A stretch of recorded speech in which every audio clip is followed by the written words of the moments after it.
Hey there, how's it going everybody? Welcome back, Plant Abundance here. So I've got a quick gardening tip for you today. This is an important one.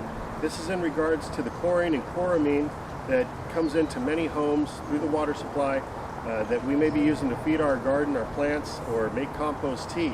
Now it's really important that we remove these chlorine and chloramines, especially before making a batch of compost tea, as we're trying to proliferate the beneficial bacteria.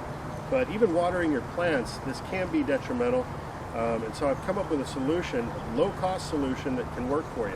So I've made several videos in the past going over how I brew a batch of compost tea, and different discussions have been made throughout those videos in regards to the chloramines and the inability to actually use the air pump to aerate and dissipate those chloramines in the water. Now chloramine is chlorine and ammonia bonded together, and that bond makes it a lot stronger and lasts a lot longer. So aerating your water before a batch of compost tea for 24 hours might not be suffice in order to dissipate those chemicals. And so you're probably going to need to add something into the water in order to neutralize the chlorine and the chloramines that are coming through the tap. So what got me really interested in ways to do this was when I started to build my fish pond here.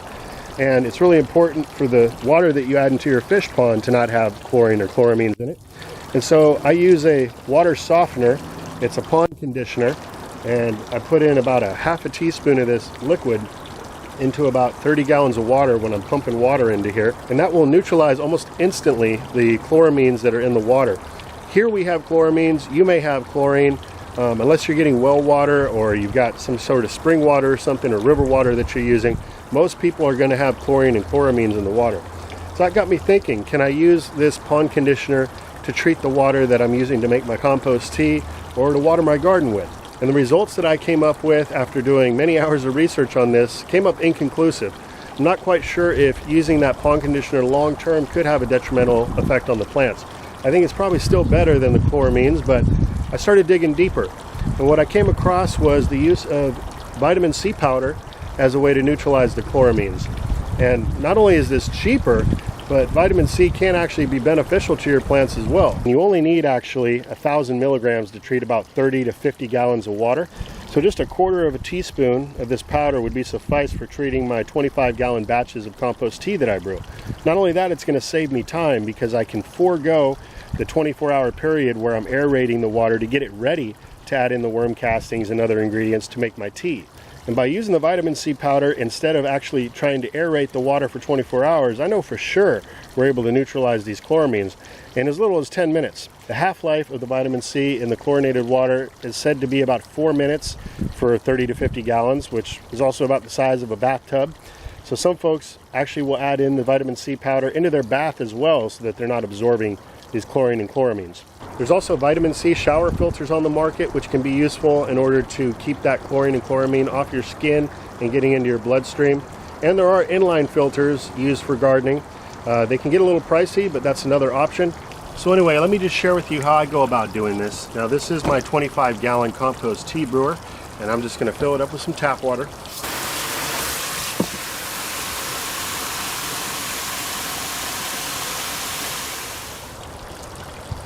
Alright, so that's about good right there.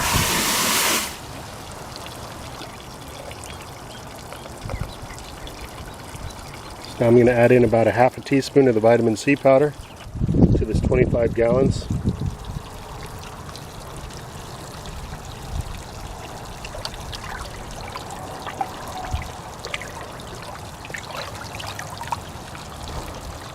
And then we'll just give this about 10 minutes for that to start working, and then we'll go ahead and add in the worm castings and start the aeration process using the air pump.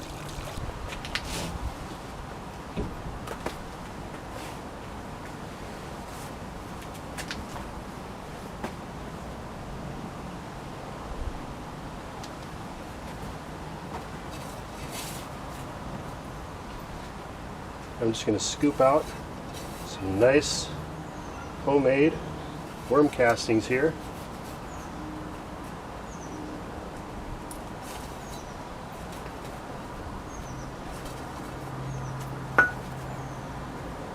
That should do it. Let's see how the worms are doing while we're here.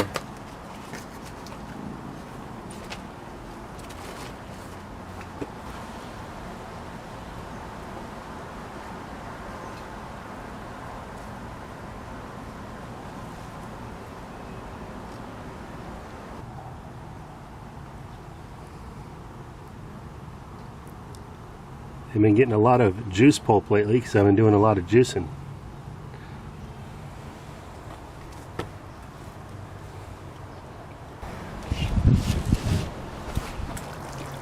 Now when making compost tea, this is so important because what we're actually doing during the 24 hours that we're aerating this compost here is we're proliferating the beneficial bacteria and the microbes that we're going to be spraying throughout the garden.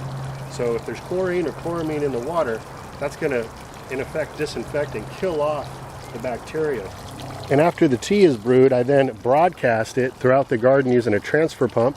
Now you could use the same exact technique just to water your garden. You could get a larger container or a tank rather than have just a 25-gallon, well, it's actually a 30-gallon trash can. And just by simply adding in that vitamin C prior to transferring the water out to water your plants, you would be in effect removing that chlorine and the chloramine from causing any harm to the plants. And this can especially be beneficial if you're gardening in raised beds or garden pots where the roots of the plant are restricted just to the soil within the pot. I found that even watering with standard tap water in my garden, which I often do, I'm not seeing many detrimental effects, but in the case of compost tea for myself, this is going to come in handy. This is a game changer for me here. I think it's going to be for you too. That's why I decided to put this video out there. All right, so it's been about 10 minutes. So I'm going to take my worm castings here and I'm going to install this aerating wand, which attaches to this coupler T right here. And that's going to pump air through the worm castings and into the tank. The oxygen is crucial in order to proliferate the microbes that we're looking to multiply in order to feed the garden. So once that's installed, I just clip the excess bag up so it doesn't open up and all the worm castings come out into the tank. The two other ingredients are going to be the organic liquid kelp and also the unsulfured molasses here. I'm going to do a half a cup of each approximately.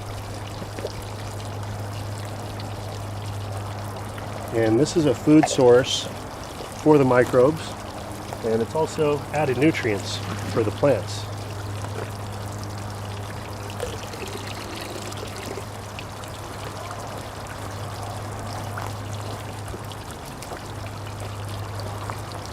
Alright, so I've got all my ingredients in here, and I've got my air pump hooked up.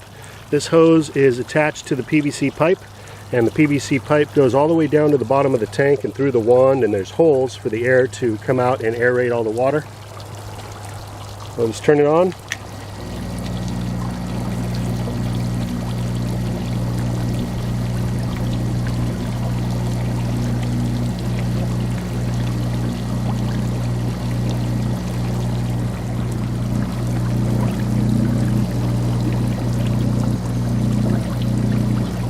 And in 24 hours, so tomorrow evening at the same time, I'll be out here broadcasting this tea over all my plants in this area of the garden.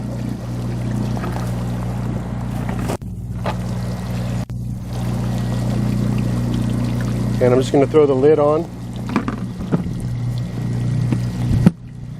And that's all there is to it.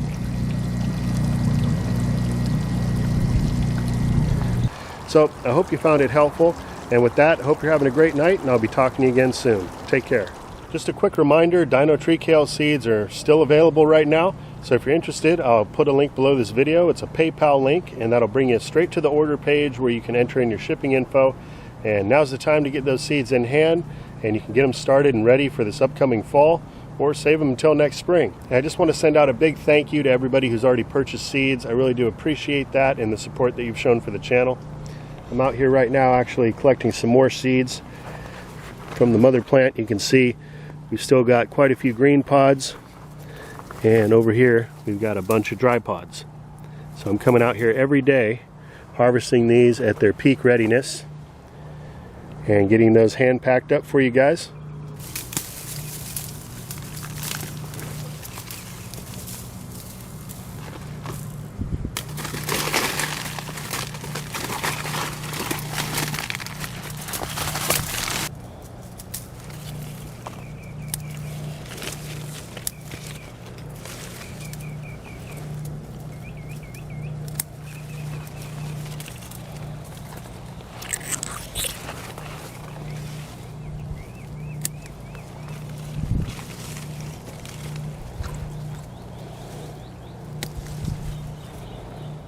And it looks like we've got some ripe Santa Rosa plums at this point.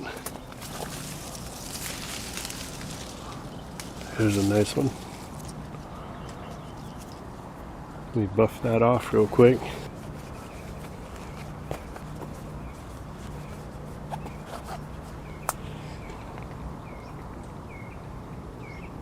That's what I'm talking about.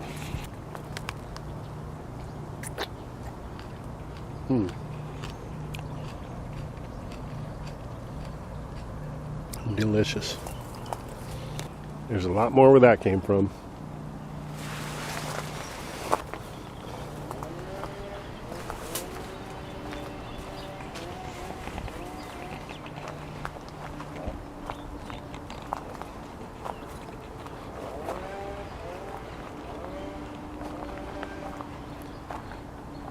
Dahlia's opening up.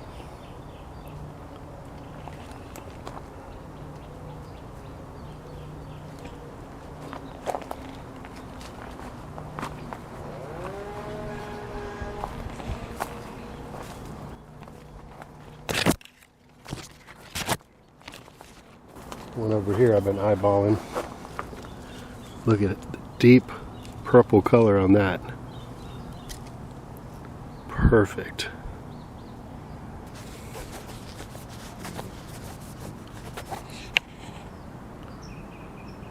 We got a friend there.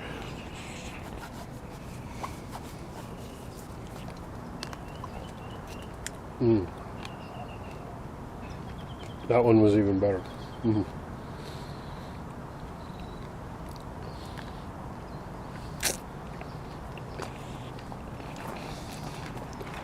Come on, figs.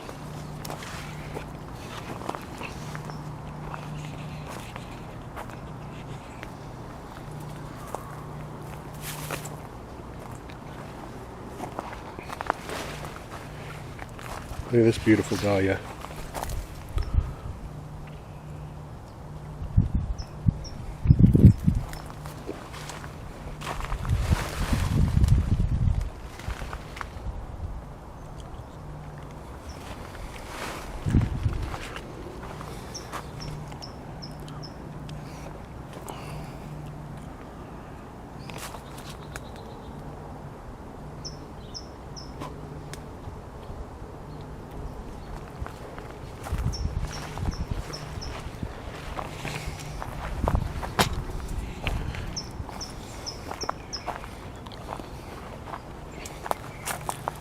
Try one of these.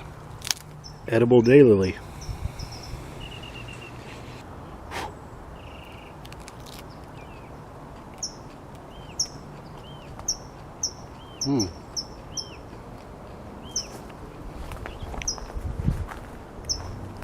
That was good too.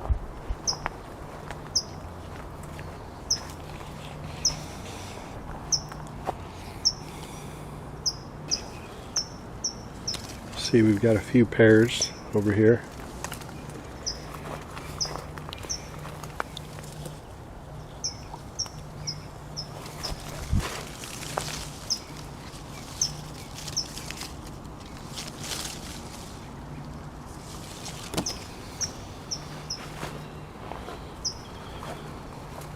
Ashitaba patch is coming back strong after the big harvest that I took about a week ago.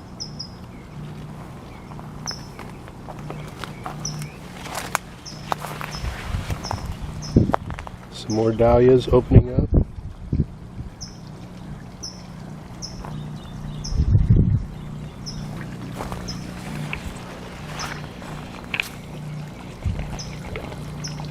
And over here on the hugelkultur, we've got a bunch of purple tree-colored seed pods.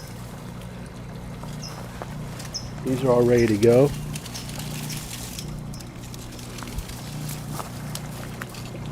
If anyone out there would be interested in those, I should have some of those available soon as well.